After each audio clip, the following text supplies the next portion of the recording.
and welcome to a brand new week of a new topic. And what is it? What is it? You already know because it's in the description and the title of the video. So it's books, like books and books. It's book week. When I was a kid, I loved reading. It was my thing. I was the one who reads.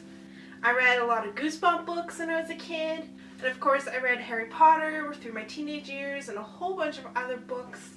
And in the last couple of years I haven't read as much as I used to, but I still love a good story here and there. I've got books here and I'm going to read you the back of the book, the description of the book, and then I'm going to read you a little excerpt of it. These books that I've chosen are just little snippets of my past. I remember reading them and really liking them, or liking the TV thing. You'll know what I'm talking about in a sec. This is Stormfront. It's a series by Jim Butcher. I like to preface this book series by saying it's books about a wizard named Harry, because everyone loves Harry Potter and it's literally a wizard named Harry Dresden. Harry Dresden is the best at what he does. Well, technically he's the only at what he does. So when the Chicago PD has a case that transcends mortal creativity or capacity, they come to him for answers. For the everyday world is actually full of strange and magical things, and most of them don't play well with humans. That's where Harry comes in. Takes a wizard to catch, well, whatever. There's just one problem. Business, to put it mildly, stinks. So when the police bring him in to consult on a grisly double murder committed with black magic, Harry's seeing dollar signs. But where there's black magic, there's a black mage behind it. Now that mage knows Harry's name, and that's when things start to get interesting. But there's a part of the book where Harry's in the shower and he's naked and he's washing himself or whatever, and he gets attacked by a demon. So he has to fight off the demon in the middle, like the battle goes outside and he's naked, and it's a book for an adult. I wouldn't recommend this for actual kids. There's swear words in it and adult things, so I like it a lot, but it might not be for everyone. I'm choosing the next book because it's The 10th Kingdom. I am choosing it because I really liked the TV miniseries that was created back in the late 90s. I forgot what it was. I think it was 97, 98 or something. It was on NBC.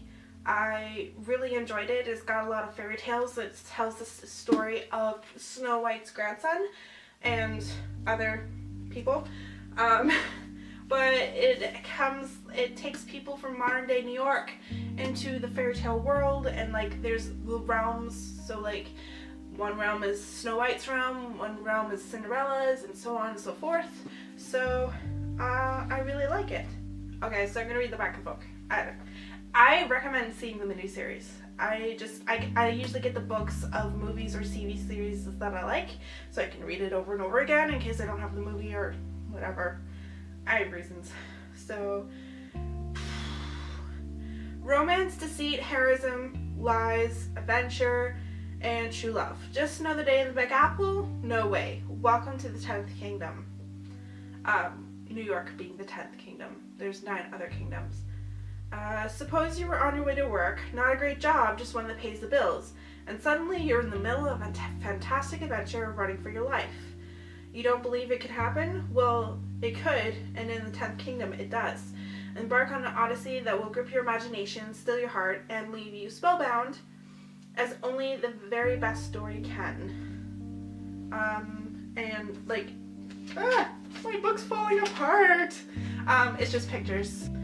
This time, the huntsman held Virginia's arm as he dragged her up the circular staircase cut into the center of the tree.